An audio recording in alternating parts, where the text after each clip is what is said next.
Juízes 8, 4. Glória a Deus.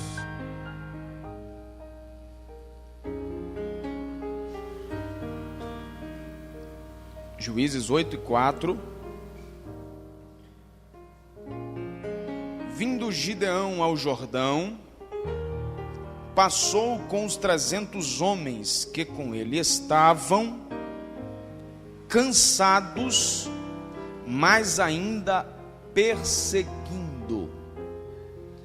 Eu sei que está difícil ficar falando, mas mesmo com máscara aí, fala bem forte, o máximo que você conseguir. Diga: cansados, mas ainda perseguindo. Vamos falar junto? Vamos lá, 1, 2, 3. Cansados, mas ainda perseguindo. Assente no seu lugar. Deus te abençoe. Querido, isso aqui é a continuação da história de guerra entre Gideão com os seus 300 contra o poderoso exército midianita. Um negócio interessante aqui que eu chamo a sua atenção para esse início é que, se nós não pararmos para ler toda a história atentamente, vai parecer que o problema de Gideão com os midianitas se resolveu em uma noite apenas, em uma matança apenas, em uma batalha, em uma guerra só, ou uma guerra de uma noite só. O que acontece? O exército midianita era um exército poderoso. Esse povo tinha uma característica interessante. Eles entravam num território qualquer. Nesse tempo aqui, o alvo era Israel. E os midianitas faziam o seguinte: eles entravam para roubar, especificamente era essa a ação deles. Eles entravam, roubavam tudo que havia sido colhido. Só que eles tinham a outra característica.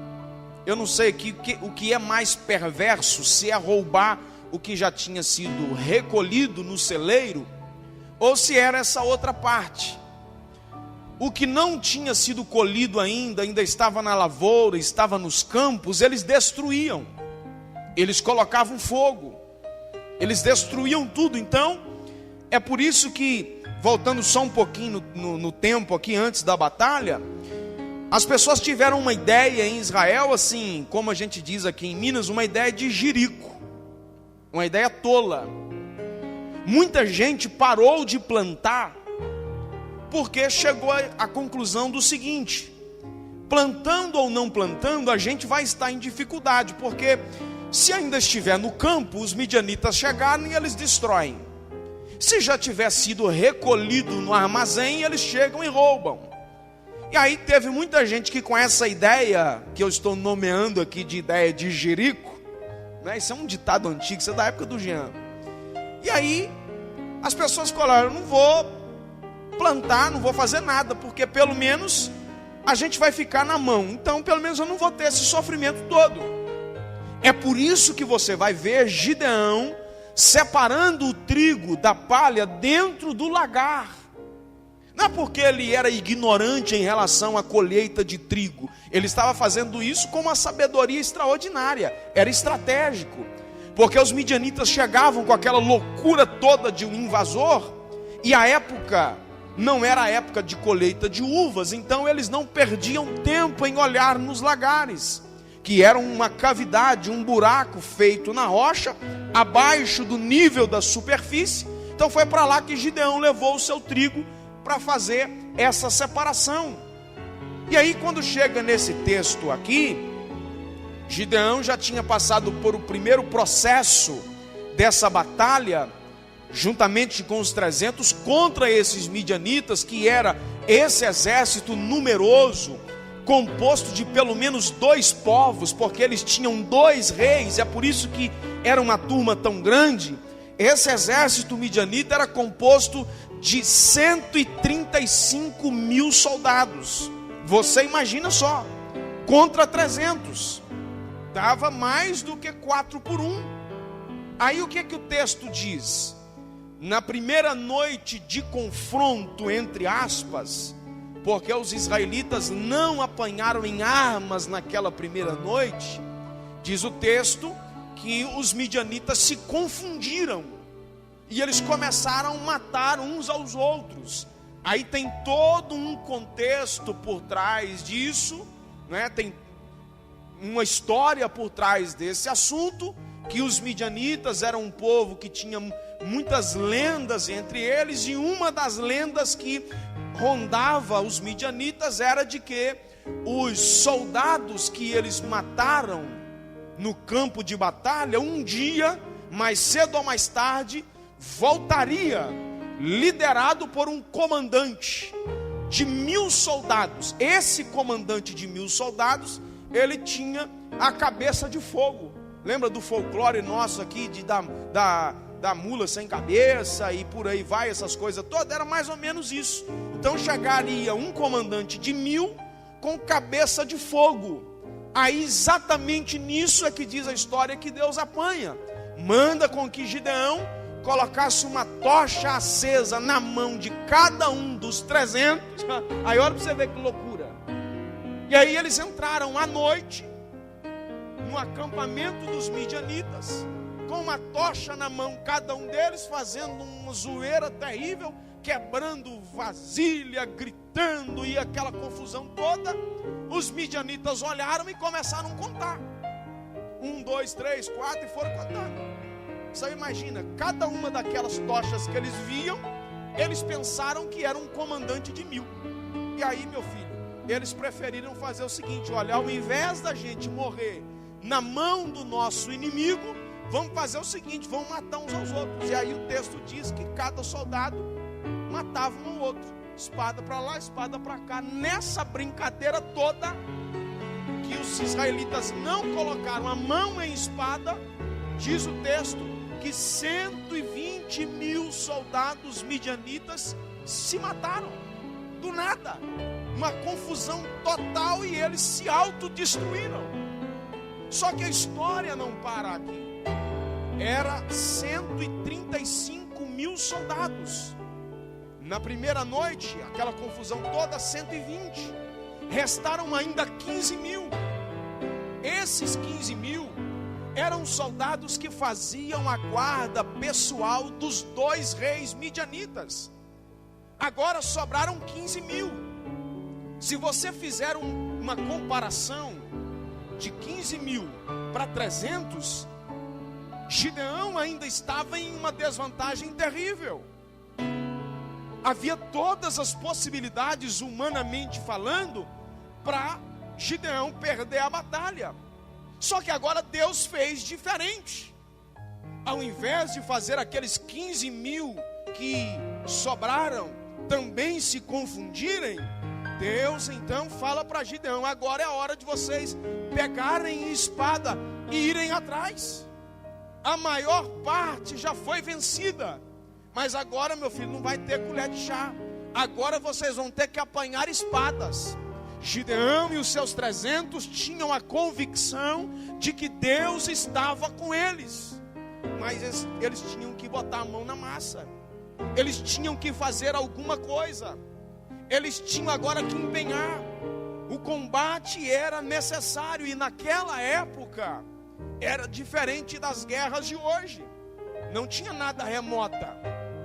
Não tinha um drone que voava não sei quantas horas para ir lá e atacar um inimigo. Não, era feito luta corporal. Era no embate, homem a homem. Então vencia quem tinha 2 coisas fundamentais. Primeira, preparo físico, dependia de força. Segundo, dependia totalmente da estratégia correta. Até capturar e matar os 2 reis midianitas foram dias de batalhas e perseguição. Agora olha que coisa interessante. Gideão e os seus 300 homens chegaram em um determinado lugar. Eles estavam com fome, estavam com sede. e eles pediram alguma coisa para comer, e à primeira mão isso lhes foram negados. Interessante é que agora eles chegaram às margens do Jordão, perseguindo os dois reis, acompanhado dos seus 300, eles chegaram às margens do Jordão, e olha o estado que eles chegaram. O texto é claro: vindo Gideão ao Jordão, passou com ele os 300, cansados. E eu quero que você pense nisso.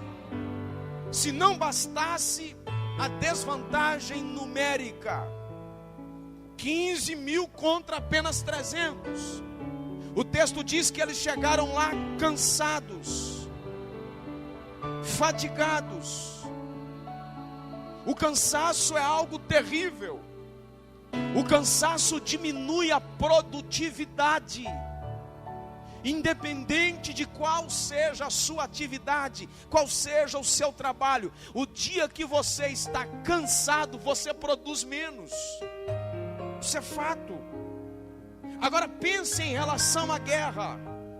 O cansaço produz redução da capacidade de defesa.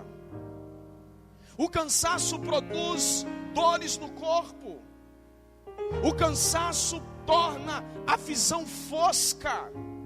Dependendo do nível de cansaço que a pessoa estiver, ela nem consegue enxergar direito. A visão fica embaralhada, fica embaçada, torna a visão fosca. O cansaço causa desânimo. Era esse o estado que aqueles homens chegaram, precisando vencer, precisando alcançar o inimigo.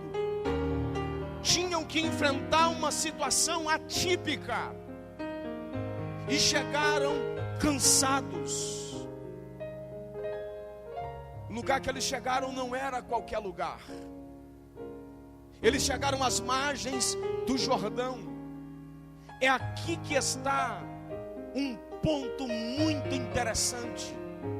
O Jordão sempre foi ambiente de grandes manifestações sobrenaturais de Deus. Eles chegaram, não foram em outro lugar, eles chegaram às margens do Jordão.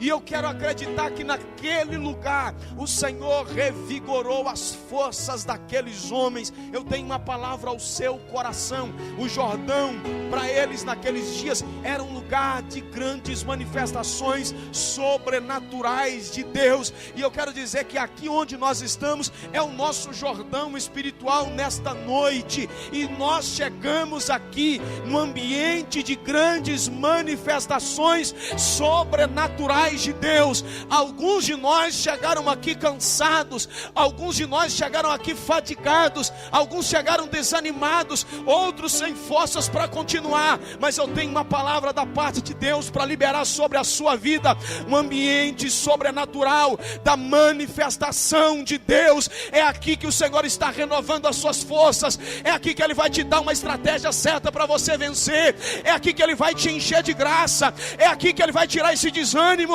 é aqui que Ele vai limpar a sua visão e vai te colocar apto para vencer essa guerra que aparentemente você está em desvantagem. Quantos recebem essa palavra e pode levantar sua mão e dizer alguma coisa para ele? Você não vai voltar de mão vazia, meu filho. Você não vai voltar daqui sem o desejo de produzir. Você vai voltar para casa com o desejo de frutificar e de vencer essa luta que você está. Sabe por quê? Perceba uma coisa. A gente tem, vez ou outra, a impressão que a gente está sozinho nos embates. Gideão não estava sozinho, ele estava com pouca gente, mas ele estava com 300. Tinha gente junto com ele. Então, uma palavra de Deus para o seu coração aqui. Você pode estar cansado, mas você não está sozinho. Você não está abandonado, você não está desprezado, você não está esquecido. Tem alguém com você, tem alguém junto com você. Eu vou te dar aqui algumas provas de alguém que está com você. De alguma maneira você não está sozinho.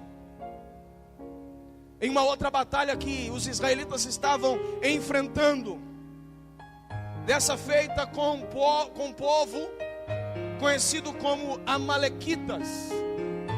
E um negócio muito interessante que Moisés liderava Israel naqueles dias. E ele pensou num negócio de subir no alto de uma montanha para enxergar a batalha lá de cima. Ele levou com ele 2 homens, um por nome de Arão, que era o seu irmão, e o outro por nome de Ur. E vendo a batalha acontecer no vale, Moisés de repente percebe que os israelitas só venceriam aquela batalha se ele mantivessem as mãos levantadas.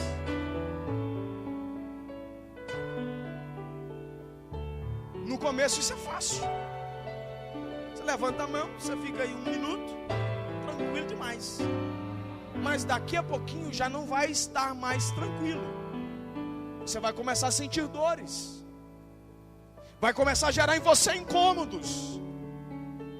E de repente foi o que aconteceu com Moisés. E ele começou a baixar as suas mãos. Quando ele baixou as mãos, o exército inimigo começou a vencer. Sabe o que aconteceu?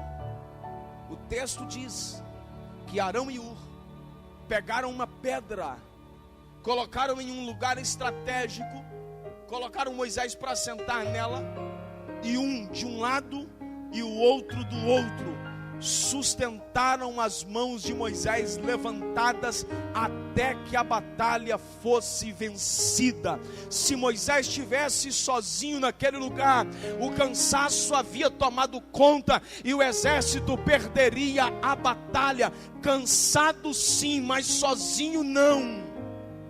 Sempre Deus vai levantar alguém para estar ao seu lado, ajudando você a manter as suas mãos levantadas, as suas mãos erguidas. Sabe o que é levantar as mãos? Mãos levantadas significa rendição. Eu estou rendido. Era o que Deus queria que Moisés entendesse, que a batalha só seria vencida a partir dessa estratégia, que ele deveria estar totalmente rendido à ação de Deus para aquele tempo na sua vida. Oh, aleluia, aleluia, aleluia, aleluia, aleluia, aleluia. As mãos de alguém que está me ouvindo aqui podem estar cansadas. O Senhor te trouxe nesse culto para te dizer que Ele está providenciando um lugar para você assentar e alguém para manter as suas mãos erguidas, levantadas. Você não está sozinho, meu filho. Você não está sozinha. Foi o que aconteceu. Esse pensamento passou na cabeça do profeta Elias de que ele estava sozinho. Quase sempre o começo é mais fácil. Mas Elias começou a pensar que estava sozinho. Estou só eu escapei. E no auge da sua crise existencial, da sua crise emocional, de uma profunda depressão que ele estava enfrentando, Elias falou: Senhor, eu quero morrer porque só escapou eu de profetas, não tem mais ninguém, estou sozinho, estou cansado disso tudo. O Senhor vem para Elias e diz para ele: rapaz, acalma o seu coração, sossega a sua alma. Eu conservei aqui em Israel 7.000 profetas, companheiros teus. Eu estou sustentando eles, eu estou cuidando deles. Você não está sozinho. A gente tem a mania de achar que no momento da nossa aflição, Deus perdeu o controle da história e parece que a gente está sozinho no meio da confusão, no meio da luta, no meio da peleja. O Senhor está falando forte ao nosso coração aqui nesta noite: você não está sozinho, eu estou conservando outras pessoas. Tem mais gente. está pensando que escapou só você. Não, meu filho, tem mais gente. Sabe qual é a palavra de Deus? Isaías 41:13. Eu, Senhor teu Deus, te tomo pela mão direita e te digo: não temas, porque eu te ajudo. Pare de achar que você está sozinho, meu filho. O cansaço está ofuscando a sua visão, você está permitindo isso. O Senhor te trouxe aqui para te dizer que Ele é a sua companhia segura, Ele é o seu porto seguro, é Ele quem te sustenta, é Ele quem te guia, é Ele quem cuida da sua vida. Isso é só um processo que você está passando por ele. Você vai sair dele mais forte do que você entrou, você vai sair dele melhor do que você entrou, você vai sair mais amadurecido, você vai sair mais forte. Paulo diz em 2 Coríntios capítulo 4, versículos 8 e 9: em tudo somos atribulados, porém não angustiados. Não deixe que a tribulação angustie a sua alma. E ele continua: cansados, porém não desanimados. O cansaço é consequência das labutas, mas você não pode deixar o cansaço gerar desânimo no seu coração. Levante a sua cabeça, continue a sua marcha, continue a sua caminhada. E Paulo continua ainda, ele diz que além de cansados não estavam desanimados, ele diz perseguidos, porém não desamparados, abatidos, porém não destruídos. Oh, aleluia. Feche os seus olhos aí onde você está. Você pode levantar a sua mão ao céu por um instante. Eu estou sentindo uma presença poderosa do Espírito Santo sobre a nossa vida aqui. Ah, Espírito Santo. Arabachúria, caramandaraga, xéria, arabachúria.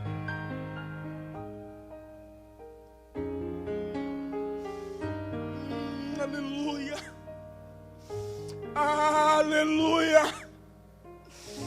Joga para fora, meu filho, que você está querendo falar com ele há muitos dias. Vai, diga para ele. Oi, agaxéria, carabachuia, raiandias. Há um trabalhar do Senhor aqui no Jordão desta noite sobre a sua vida.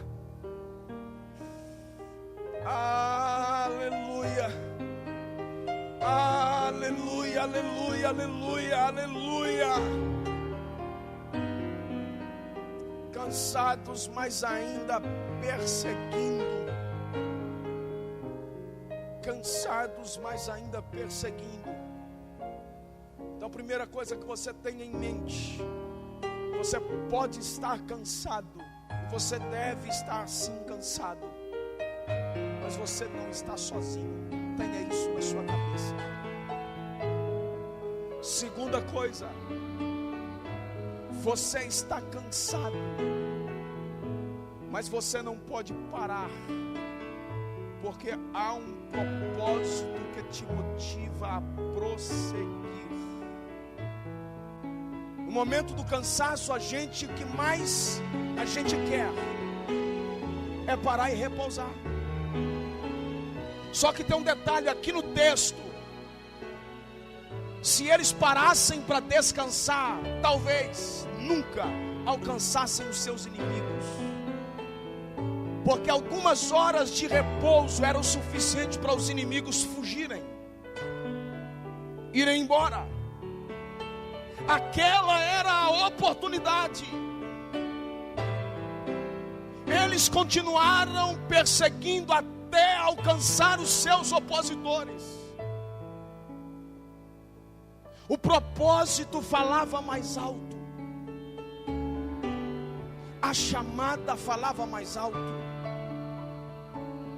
Havia um alvo a ser alcançado, havia um propósito a ser alcançado. O que acontece é que nos maiores embates da vida, nos momentos de maior cansaço, surgem os pensamentos de desistir ou de dar um tempo. Quanta gente diz isso: vou dar um tempo, vou parar para respirar.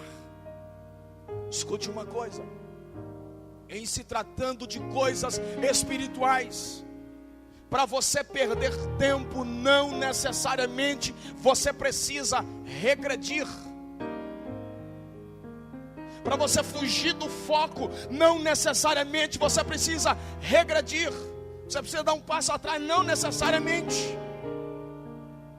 A caminhada da vida cristã, da vida espiritual, o propósito que Deus tem na nossa vida, independente de qual seja, o simples fato de você parar para dar uma respirada, você dá um tempo, por esse ou por aquele motivo, você já está perdendo tempo, porque as coisas acontecem muito rápido, as coisas andam, o percurso continua sendo trilhado.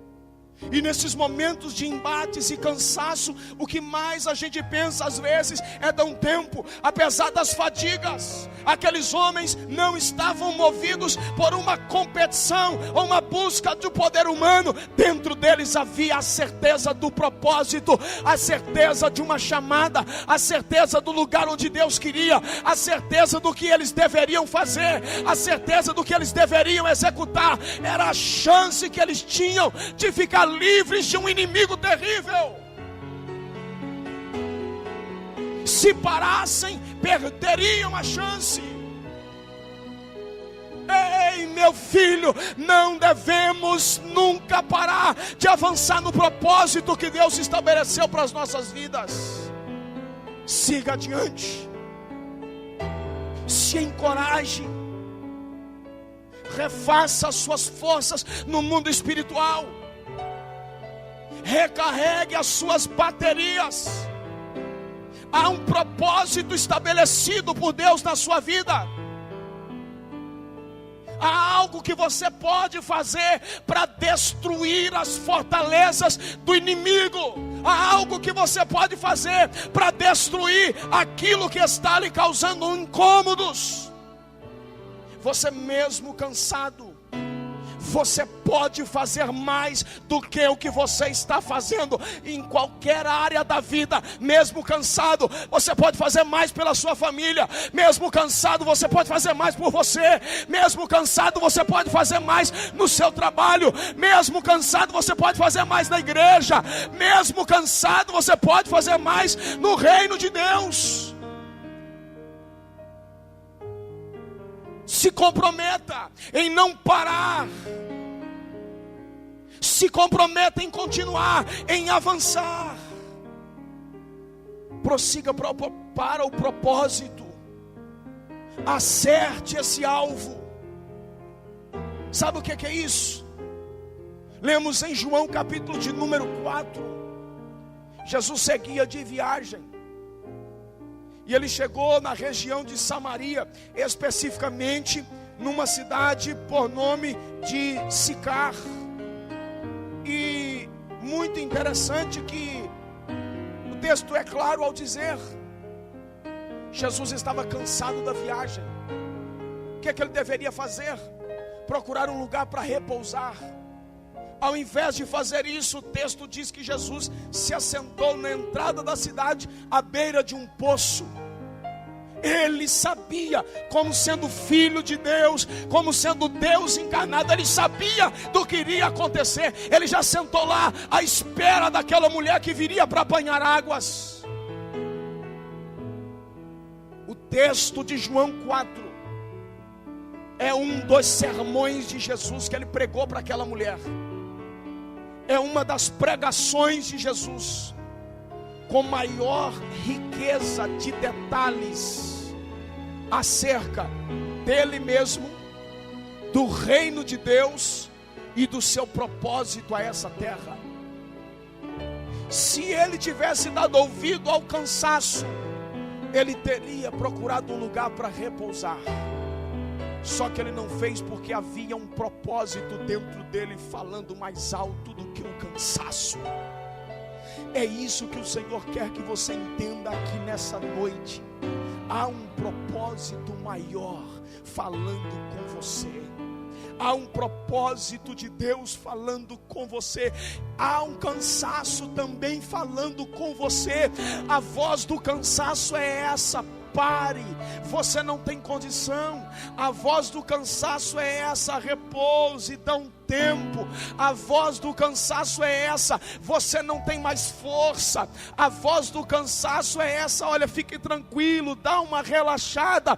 Mas a voz do propósito é essa: continue, porque você precisa chegar lá na frente. Continue, porque vai dar certo. A voz do propósito está dizendo: avance, se disponha, porque Deus está dando forças você para continuar. A voz do propósito está dizendo: há um objetivo a ser alcançado, há um alvo a ser alcançado. E o Senhor está perguntando a você aqui: qual é a voz que você está disposto a ouvir nessa noite? A voz do cansaço que te manda parar, ou a voz do propósito que manda você avançar? Você decide. O que você vai fazer? Qual é a sua postura? Qual é a sua posição? Atualmente nós temos uma questão muito difícil. Aliás, duas questões. As pessoas no geral têm dois problemas. Primeiro, em primeiro plano, normalmente, muita gente desiste facilmente. Muita gente abaixa a guarda facilmente. Muita gente desanima rapidamente com pouca coisa. Como diz o provérbio popular: já chuta o pau da barraca e pronto, e não quer nem saber. Essa é a primeira coisa. Tem gente desanimando à toa. Tem gente desanimando por pouca coisa. Os pequenos embates causam desânimo e desistência em muita gente. Um segundo problema é que as realizações são pouco duradouras. A gente se dá por satisfeito em muito pouco tempo. A gente luta por alguma coisa por um tempo grande, alcança aquele propósito, rapidinho aquilo já não satisfaz mais a gente, e a gente quer correr atrás de outra coisa. A gente quer se comprometer com outra coisa. Às vezes não dá nem para usufruir direito daquilo que foi conquistado. As pessoas perdem as suas conquistas, abrem mão disso rapidamente, porque há uma busca desenfreada pelo resultado. Mas este dura muito pouco, porque as pessoas querem sempre a questão do novo, a questão de viver o novo, uma novidade, um lançamento, aquele negócio todo. Isso é um outro problema. As pessoas se cansam às vezes por coisas que não tem necessidade. As pessoas se cansam por alguma coisa que às vezes não é nem um propósito direto de Deus para com você. Você se cansa às vezes pelas besteiras quaisquer da vida. Há um propósito e você precisa fixar nesse propósito. Você precisa estar alinhado com Deus nesse propósito, saber para que Ele te chamou, saber para que Ele te vocacionou, saber para que, em que Ele quer que você atue, saber em que Ele quer que você execute uma tarefa extraordinária.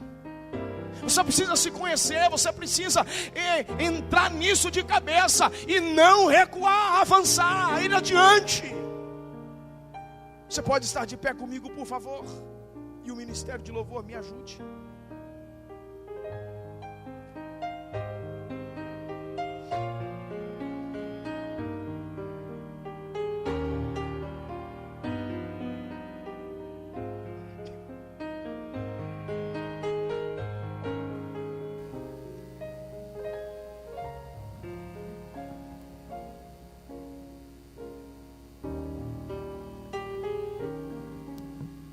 Olhe para mim.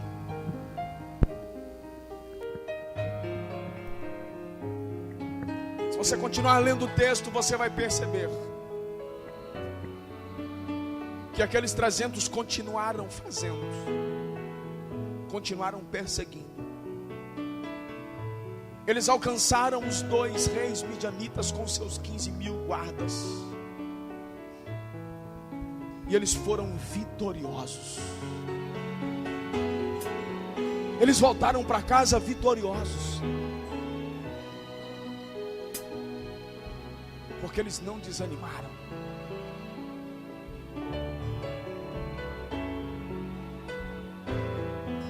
Salomão diz: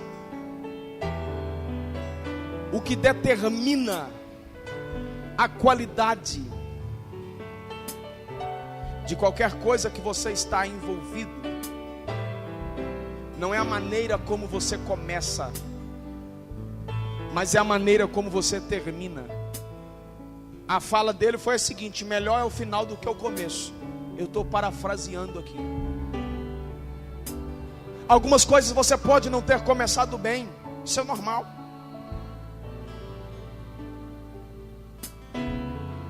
A gente se lança em alguma coisa nova, em alguma coisa diferente, e às vezes a gente erra.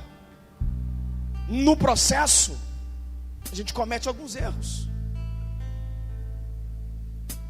O segredo é você permanecer. Com o tempo você vai amadurecendo. Com o tempo você vai criando novas habilidades. Com o tempo você vai reparando o projeto, aparando as arestas, cortando os excessos, incrementando, fazendo tapar os buracos e vai endireitando. A vida é assim. A gente vai amadurecendo. Então você precisa terminar bem. Você não pode terminar mal. Você precisa terminar bem. O que vai determinar se você teve sucesso naquilo que você está fazendo não é a maneira como você começou, mas é a maneira como você está terminando. Pode ter começado mal, mas se você terminar bem, você teve sucesso. O que não pode acontecer na sua vida é você começar bem e terminar mal, que pode ser o caso de outras pessoas. Começam muito bem, começa entusiasmado, começa animado. Vamos pegar a espada aqui, Gideão, vamos entrar lá e vamos fazer um escarcéu lá no meio dessa turma, vamos matar todo mundo e resolver o problema. Calma, calma, cada coisa no seu tempo. É preciso você entender as fases, é preciso você entender os momentos. Tem coisa que é para agora, mas tem coisa que é para amanhã. O que você precisa fazer hoje, agora, você não pode deixar para amanhã, porque senão você vai estar atrasado e pode ser que dê alguma coisa errada. O que é para amanhã também você não pode fazer hoje, porque senão não tem sabor. Você já comeu uma fruta amadurecida na marra, à base de carbureto, que colocam aí nas frutas, na manga, na banana e outras? Você olha, ela está amadurecida, aparentemente está boa, mas quando você vai experimentar, não tem o mesmo sabor. Ao longo da nossa jornada de vida é comum surgirem obstáculos, tribulações que têm de nos desanimar e impedir aquilo que Deus reservou para nós. Nesses momentos é indispensável você manter a chama da esperança acesa e crer que Deus nos dará uma estratégia certa de vitória. Levante a sua mão aos céus. Daniel capítulo 12, versículo 13. Tu, porém, vá até o fim, pois descansarás e receberás a tua herança. Vai até o fim. Não pare no meio da luta. Vai até o fim. Depois da luta você descansa. Depois da luta tem uma recompensa. Depois da luta tem um resultado. Mas no meio da luta você não pode parar. Você precisa avançar. Mãos levantadas aos céus. Deus trouxe gente aqui nesse culto hoje que está com as baterias arriadas, descarregando. A tua bateria já está dando sinal de final, já está com 1%, já vai desligar, já vai apagar. O Senhor está renovando as suas forças. Ele está mandando você se conectar. Se conecte nessa noite, recarregue as suas baterias. Você vai voltar para a luta no gás total. Você vai voltar para a luta com força total. Mão levantada para o céu. Libere palavras de adoração a Ele, meu filho. Libere palavras.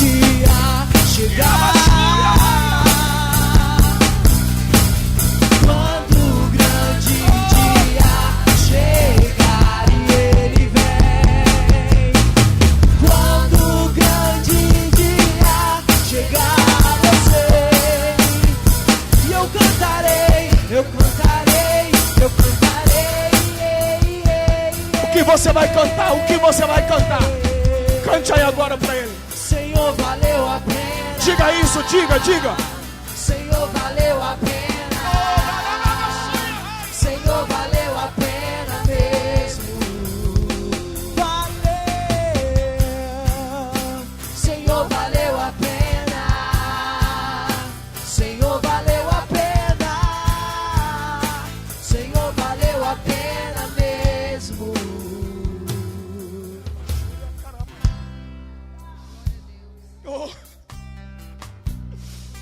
Oh, aleluia. Diga palavras de adoração a Ele aí, querido. Vai, é por sua conta, vai. O que você tem para dizer para Ele? Diga aí agora, diga. Diga para Ele. De você, Ele se importa com você. Ele compreende o seu caminhar. Nunca vi um amor tão grande assim. Ele não desiste de você. Ele se importa com você. Ele compreende o seu caminhar. Um amor tão grande assim.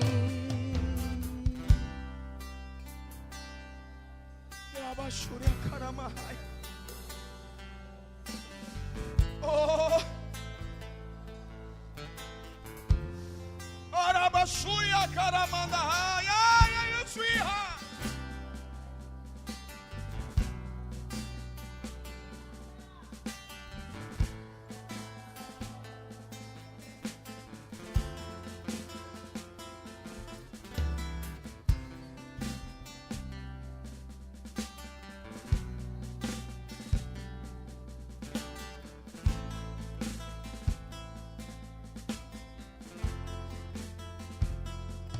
Ele não desiste